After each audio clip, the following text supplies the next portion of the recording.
Hi, I'm Chad Huebener. And I'm Sara Huebener with Edina Realty. And as we begin January of 2025, we wanted to give you an update on what we are seeing in the current market. We have been hearing some radio spots that are saying that we are in a buyer's market. We are 100% in a seller's market. By definition, our state association and National Association of Realtors defines a seller's market as any time when we have fewer than 5 months of available inventory for sale.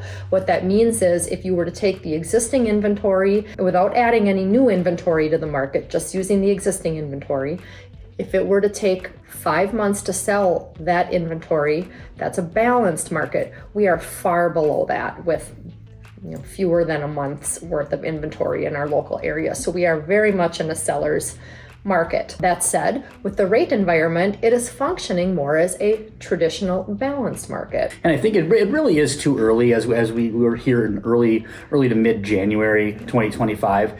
It's still early in our market cycle. In Minnesota, typically we see things kind of reset over the winter months, and we hit spring market typically early February. Still early to see those markets, but we are still very much trending in that seller's market.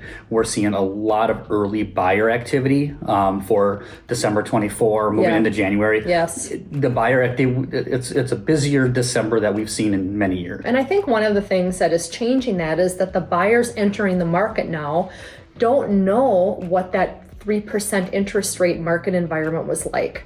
A lot of the new buyers coming into the market, this is what they know. Mm-hmm. And there for a while, we kind of saw that inventory being stymied by people who were reluctant to let go of that 2.5% or 3% mortgage that they had, maybe a 4% mortgage. But life changes things. And we call it the 5 Ds that really are what create the market in terms of what motivates seller to move. Those are death, divorce, degrees, diapers, and diplomas. You think about all the reasons why people have to move versus just kind of moving because they want to. A lot of that is families are growing or downsizing, death, marital statuses are changing and family statuses are changing, or young professionals or kids are leaving the house. All those are the things that drive sellers to put their house on the market.